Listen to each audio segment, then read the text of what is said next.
I thought I knew my wife of 15 years until I found a business card in her car. Marcus Rivera, personal trainer. Call me anytime.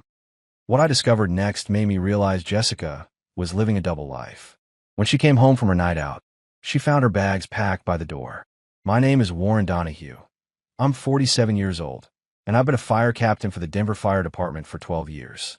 I thought I knew how to handle emergencies, how to stay calm under pressure, but nothing in my training prepared me for what was about to happen to my marriage. Jessica and I met when she was 22 and I was 32. She was this vibrant college graduate working at a marketing firm, full of dreams and ambition. I was already established in my career, had my own place, knew what I wanted. The age difference never seemed to matter back then. She said she liked dating a real man instead of boys her age. Our house in Lakewood was perfect, 4 bedrooms, mountain views, 2-car garage where I worked on my vintage Camaro on weekends. Jessica had given up her marketing career after her son Tyler was born, but when he turned 16 last year, she started talking about feeling lost and unfulfilled. That's when the changes began.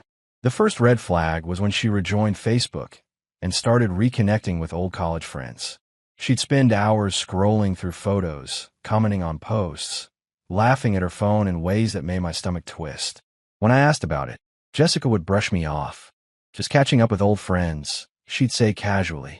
Then came the gym membership. Jessica had never been particularly interested in working out, but suddenly she was hitting the fitness center 5 times a week. She lost 20 pounds, bought new clothes, started wearing makeup again, even for grocery runs. I'm just trying to feel good about myself, Jessica said when I complimented her new look. Is that so wrong? It wasn't wrong, but something felt off. The woman who used to curl up next to me watching Netflix was now restless, always looking at her phone, always finding reasons to be somewhere else. Our conversations became shorter, more functional. Last Tuesday night, I came home from a brutal shift. We fought a warehouse fire for 6 hours. I was exhausted, covered in soot, wanting nothing more than a hot shower and my wife's arms around me. But Jessica was getting ready to go out, applying lipstick I'd never seen before. Where are you headed? I asked, trying to keep my voice casual. Jessica glanced at me in the mirror. Girls' night with Sarah and Michelle. I told you about it. She hadn't told me, but I didn't argue. I watched her grab her purse and head for the door without even a goodbye kiss. That's when I knew something was very wrong. The next morning, I was cleaning out Jessica's car while she slept in, something that had become her new weekend routine. Used to be, we'd wake up together, make breakfast, plan our day. Now she'd sleep until noon, claiming she was exhausted from her busy social schedule. I was vacuuming the passenger seat when I found a business card wedged between the cushions. Marcus Rivera, personal trainer, with a phone number and call me anytime, written in blue ink on the back. My hands went cold. Jessica had never mentioned having a personal trainer, especially not one who encouraged after-hours contact. I stood there in our driveway, staring at this piece of cardboard that felt like it weighed 1,000 pounds. Marcus Rivera. The name sounded familiar, but I couldn't place it. Then it hit me like a freight train. Jessica had mentioned a Marcus from her college days. Her ex-boyfriend from senior year, the one she dated right before we met. Warren, what are you doing out there? Jessica's voice called from the kitchen window. I slipped the card into my pocket. Just cleaning your car, babe. It was getting pretty messy. When I walked inside, Jessica was making coffee, wearing one of my old fire department t-shirts that barely covered her thighs. She looked good, better than she had in years, and that thought made me feel sick to my stomach. You didn't have to do that, Jessica said, not meeting my eyes. I was going to take it to the car wash later. No problem. Found some interesting stuff in there. I pulled out some old receipts and a lipstick tube, but kept the business card hidden. This your new shade? Jessica glanced at the lipstick and shrugged. Sarah recommended it. Said it would look good on me. Sarah, her go-to excuse for everything lately. New clothes. Sarah's idea. New hairstyle. Sarah's suggestion. Late nights out. Always with Sarah. I was starting to wonder if Sarah even existed, or if she was just a convenient cover story.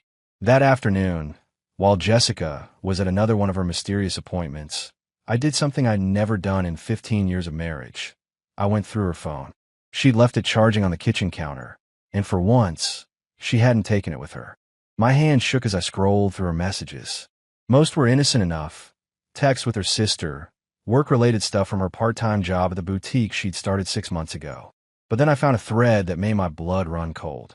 The contact was listed as M, with a fire emoji. The messages went back weeks, maybe months. Flirty banter, inside jokes, plans to meet up. And then the most recent exchange from yesterday. Can't wait to see you tonight. It's been too long. Same here. Warren will be at the station late, so we'll have plenty of time. I read that line 3 times before it sank in. She'd been using my work schedule to plan meetings with this guy. Every late shift, every overnight at the firehouse. She'd seen it as an opportunity. The worst part wasn't the betrayal itself.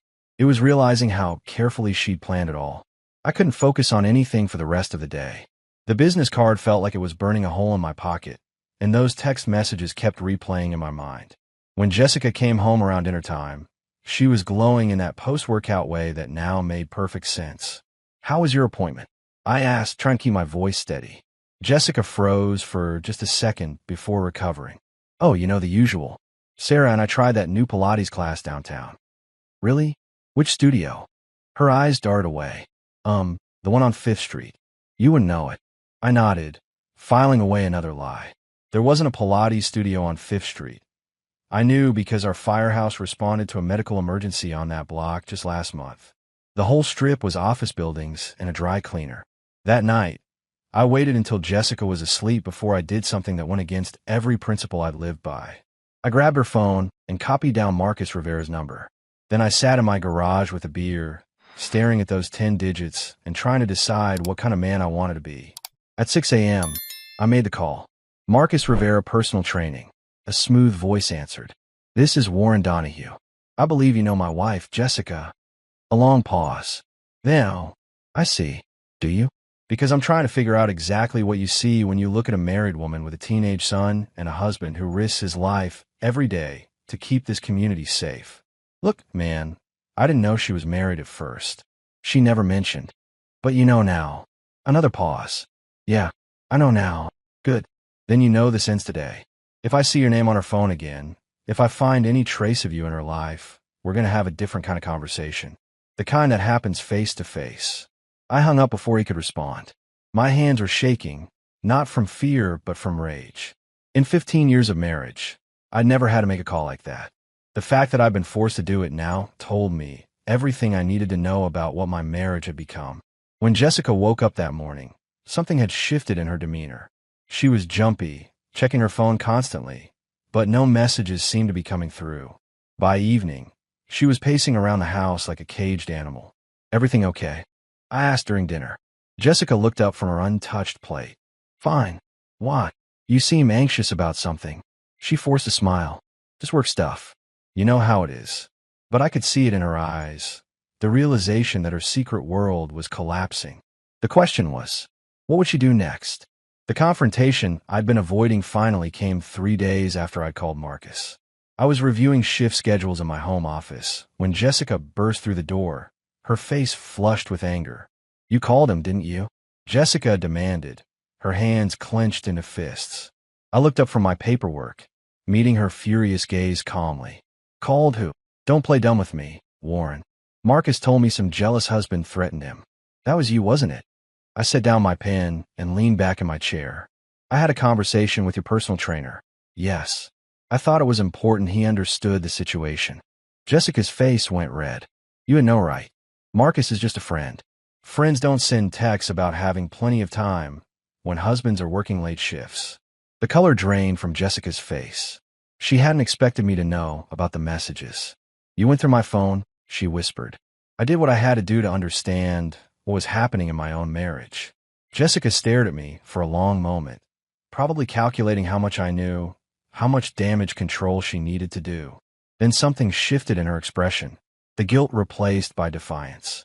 "You know what, Warren? You're right. Marcus isn't just a friend. And maybe if you paid half as much attention to your wife as you do to your precious fire department, you'd have realized that months ago." There it was, the truth finally coming out, wrapped in blame and justification. "So this is my fault?" I asked quietly. "Yes. When was the last time you looked at me? Really looked at me? Like I was a woman instead of just someone who keeps your house clean and raises your son?" Jessica began pacing around my small office, her anger building momentum. Marcus sees me, Warren. He listens when I talk. He makes me feel alive again, instead of like some middle-aged housewife who's invisible to her own husband. I stood up slowly, my own anger finally surfacing. Marcus sees an opportunity. A lonely woman whose husband works dangerous shifts to provide for his family. That's what predators do, Jessica. They find vulnerabilities and exploit them. He's not a predator. He cares about me. He cares about sleeping with a married woman. There's a difference. Jessica's eyes blazed. Maybe I should go find out for myself. The threat hung in the air between us. She was testing me, waiting to see if I'd back down, apologize, beg her not to leave. The old Warren might have done exactly that. Go ahead, I said calmly. But understand that if you walk out that door to be with another man, you won't be welcome back. Jessica stared at me like she'd never seen me before. You can't be serious. I've never been more serious about anything in my life. For several seconds, we faced each other across the small office where I'd paid bills and planned family vacations for 15 years. Jessica was waiting for me to blink first, to cave under the pressure like I always had before. But I didn't. Fine, Jessica said finally. Maybe it's time I did something for myself for once. She turned and walked out of my office. An hour later, she was gone. Jessica returned home around 6 p.m., dressed to kill in a black cocktail dress I'd never seen before. Her makeup was perfect, her hair styled like she was heading to a fancy restaurant instead of whatever lies she was about to tell me. She found me in the kitchen, cleaning up after the dinner I'd eaten alone. I'm going out tonight, Jessica announced, not meeting my eyes as she checked her reflection in the microwave door. Where to? Marcus is having a party at his place. All his friends from the gym will be there. She turned to face me, her chin raised defiantly. I thought it was time I met them. There it was. She wasn't even pretending anymore. My wife was openly telling me she was going to spend the evening with her lover, at his house, probably with the intention of not coming home at all. So you're choosing him. Jessica's eyes flashed. I'm choosing to have some fun for once in my life. You made it clear you don't want me around, Marcus. So maybe it's time I stop caring what you want. Jessica, if you walk out that door to go to his party, we're done. Do you understand that? She grabbed her purse from the counter, her movements sharp and deliberate. Maybe we've been done for a long time, and we're just too stubborn to admit it. Maybe we have.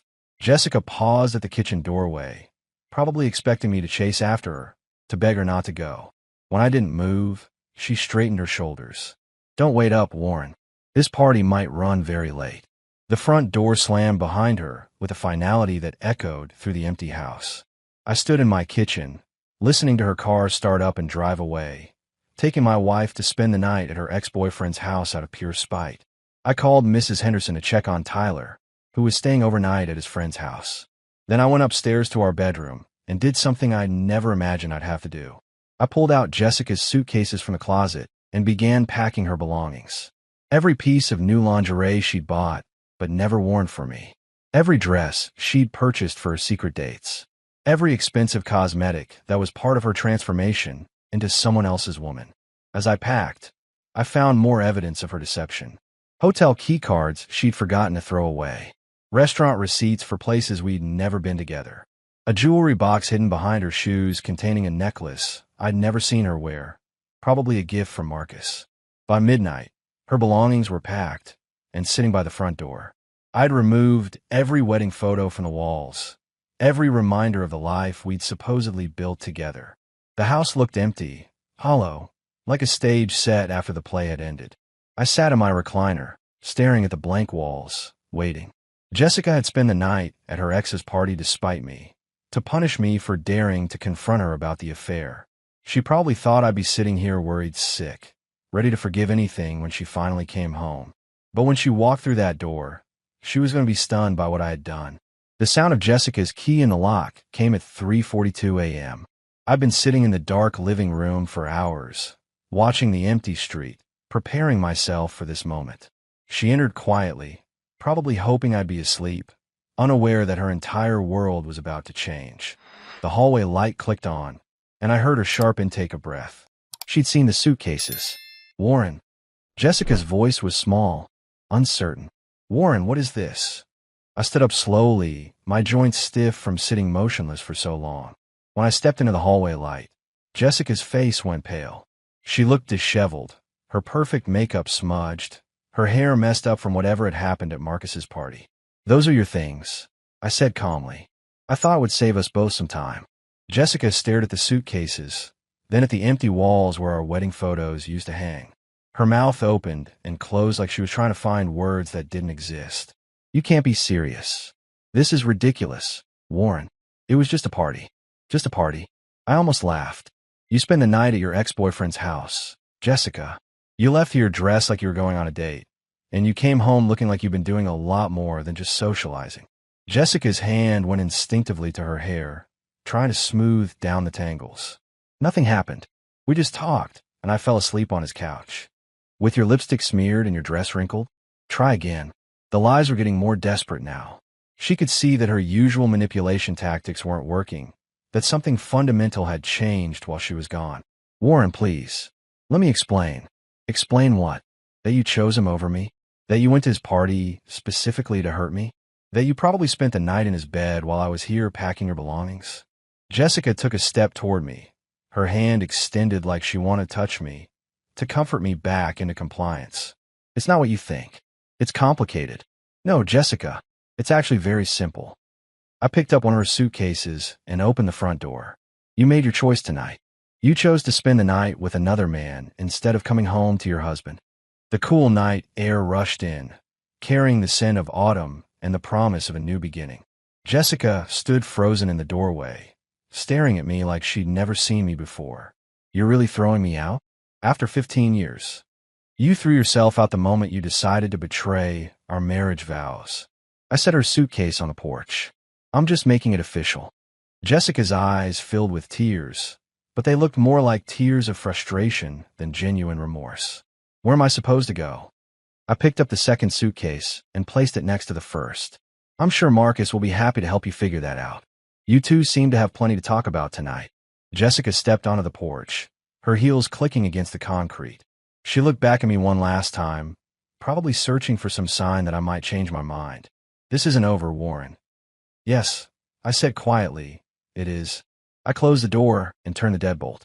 Through the window, I watched Jessica stand there for several minutes, probably waiting for me to open the door and take her back like I always had before. But this time was different. This time, she had pushed too far. Eventually, she picked up her suitcases and walked away into the night she had chosen over our marriage. I woke up on the couch at 6 a.m., my neck stiff from sleeping in an awkward position. For a moment, I forgot what had happened the night before. Then I saw the empty walls where our wedding photos used to hang, and reality crashed back down on me. Tyler's bedroom door was still closed when I walked upstairs. Good.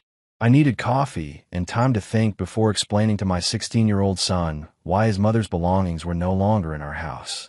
The kitchen felt different without Jessica's morning routine.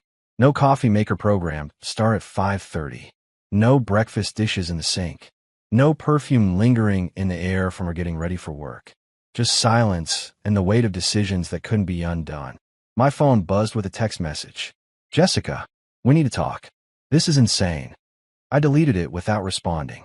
Another message came 5 minutes later. "Tyler doesn't deserve this. Think about what you're doing to our son." That one made my blood boil. Now she was concerned about Tyler. Where was that concern when she was sneaking around with other men, using my work schedule to plan her betrayals?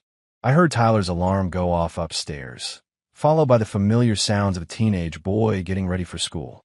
Heavy footsteps, running water, the clatter of him grabbing something from his dresser. Normal sound from a life that was no longer normal. "Dad," Tyler called from the kitchen. "Where's Mom?" "Her car's not in the driveway." I found him standing by the empty coffee maker, looking confused and slightly worried.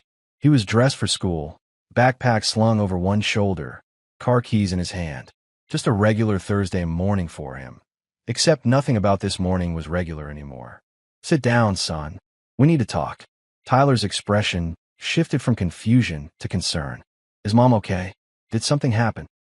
"Your mother is fine, but she won't be living here anymore." The words hung in the air between us. Tyler stared at me, processing what I'd said, his teenage brain trying to make sense of information that probably seemed impossible. "What do you mean she won't be living here?" "Like, she moved out." "Yes." "Why?" That was the question I'd been dreading. How do you explain to your son that his mother had chosen other men over her family? How do you protect him from the ugly truth while still being honest about why his world was falling apart? Sometimes marriages don't work out, Tyler. Sometimes people change, and they want different things. Tyler sat down heavily at the kitchen table. Are you getting divorced? Probably. We sat in silence for several minutes. Then Tyler asked a question that broke my heart. Was it something I did? No, son. This has nothing to do with you. This is between your mother and me. Tyler nodded, but I could see the confusion and pain in his eyes. Can I still see her? Of course. She's still your mother. But even as I said it, I wondered what kind of mother Jessica would choose to be now. 3 days passed in relative peace. Tyler went to school, I went to work, and we established a new routine that didn't include Jessica. She'd sent a dozen text messages that I'd ignored, left voicemails I deleted without listening to, and even had her sister call me to talk sense into the situation. I wasn't interested in talking sense. I was interested in moving forward. On Saturday morning, I was working on my Camaro in the garage when a silver BMW pulled into my driveway. I didn't recognize the car, but I recognized the woman who got out of the passenger seat. Jessica looked different, tired, stressed, like she'd been crying. The man driving was someone I'd never seen before, tall and well-dressed, probably in his 30s. This had to be her latest conquest. Jessica approached the garage cautiously, like she wasn't sure of her welcome. She wasn't. Warren, we need to talk, Jessica said. No, we don't. I kept working on the engine, not looking up. This is Derek, Jessica continued, as if I'd asked. He's been helping me through this difficult time. I finally looked up, studying the man who was apparently Jessica's emotional support during the aftermath of her affair. He looked uncomfortable, like he'd rather be anywhere else, which told me he probably had some sense of decency. More than I could say for my wife. Derek, I said, nodding politely. I'm Warren, Jessica's husband. Derek's face went red. Look, man, I know this is awkward. Awkward. I stood up, wiping my hands on a shop rag. My wife having another man drive her in my house is awkward. That's an interesting way to put it. Jessica stepped between us. Warren, please. Derek is just a friend. He's helping me figure out where to go from here. I can help with that, I replied. Go anywhere that isn't here. Jessica's eyes filled with tears, but I felt nothing. The woman crying in my driveway was a stranger who happened to look like someone I used to love. I want to see Tyler, Jessica said. Then call him. Make arrangements. But you're not welcome in this house anymore. Derek cleared his throat. Maybe we should go, Jess. Jess. She was already using a different name with her new friends. How quickly she'd adapted to her new life. This is my house too, Jessica said, her voice gaining strength. You can't just lock me out. Actually, I can. You made your choice when you decided to start living a double life. These are the consequences. Jessica looked at me for a long moment, probably hoping to see some crack in my resolve, some sign that the old Warren was still in there waiting to forgive and forget. But that Warren was gone, replaced by someone who finally understood that respect wasn't optional in a marriage. Fine, Jessica said finally. But Tyler needs to know the truth about why this happened. The truth is that you chose other men over your family. If you want to tell Tyler that, be my guest. Jessica turned and walked back to Derek's car without another word. I watched them drive away, then went back to work on my engine. Some things were worth fixing. Others were too broken to save. 6 months after Jessica left, I was working late at the firehouse when Captain Rodriguez approached me with unexpected news. Warren, there's someone here to see you. Says it's important. I walked to the front office and found a woman in her early 30s, professional looking, with kind eyes and a nervous smile. Mr. Donahue, I'm Sarah Martinez. I work at the hospital downtown. Sarah, the mythical friend Jessica had used as her cover story for months. You're Jessica's friend, I said. Sarah's face fell. That's what I need to talk to you about. I found out recently that Jessica was using my name to lie to you. I had no idea. We sat down in the station's break room, and Sarah explained how she discovered Jessica's deception. A mutual friend mentioned seeing Jessica with different men while supposedly being out with me. When I confronted her, she admitted everything. I'm so sorry, Mr. Donahue. I would never have been part of deceiving you. It's not your fault, I assured her. I wanted you to know the truth. And honestly, I wanted to apologize for what my name was used to do to your family. Sarah was genuine, honest in a way that reminded me what integrity looked like. We talked for an hour about life, work, and rebuilding after betrayal. When she left, she handed me her business card. If you ever want to grab coffee and talk to someone who understands complicated situations, I'd like that. 3 weeks later, I called her. Our first coffee date lasted 3 hours. Sarah had been through her own divorce 2 years earlier when she discovered her husband's gambling addiction. She understood the difficulty of starting over, the challenge of trusting again. Tyler liked her immediately when I introduced him a month later. "She's normal, Dad," he said after Sarah left from dinner. Actually normal. Not crazy like Mom became. Tyler had started therapy to process his parents' divorce, and his therapist said he was handling the situation remarkably well for a teenager. "You gave him stability when his world fell apart," the therapist told me. "That's the foundation he'll build his adult relationships on." Jessica tried reaching out occasionally, usually when she needed something related to Tyler, or when one of her relationships ended badly. I kept our interactions brief and focused on our son. Derek had lasted 2 months. The man after him made it 6 weeks. Jessica seemed to be cycling through relationships, searching for something she'd never find because she didn't know what she actually wanted. "Do you ever feel sorry for her?" Sarah asked one evening as we watched the sunset from my back porch. "Sometimes," I admitted.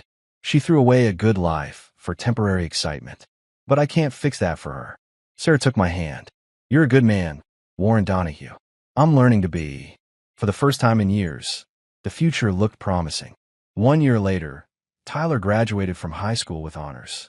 Jessica attended the ceremony, sitting several rows behind Sarah and me. She looked older, tired, like the consequences of her choices were finally catching up with her. After the ceremony, Tyler hugged us both. "Thanks for not making me choose sides," he said quietly. "I know it would have been easy to turn me against Mom." "She's still your mother," I replied. "I wanted you to figure out that relationship for yourself." Tyler had done exactly that. He maintained contact with Jessica, but kept appropriate boundaries. He'd learned to recognize manipulation and respond to it with calm detachment, skills that would serve him well in life. Jessica approached us as we were leaving. "Warren, could we talk privately for a minute?"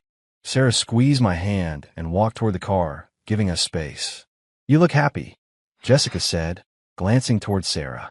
"I am. Good. You deserve that." Jessica paused, looking genuinely remorseful for the first time since our marriage ended. "I owe you an apology. A real one." "You don't owe me anything, Jessica." "Yes, I do. I destroyed our family because I was selfish and scared of getting older. I convinced myself that you didn't appreciate me, but the truth is I didn't appreciate what we had."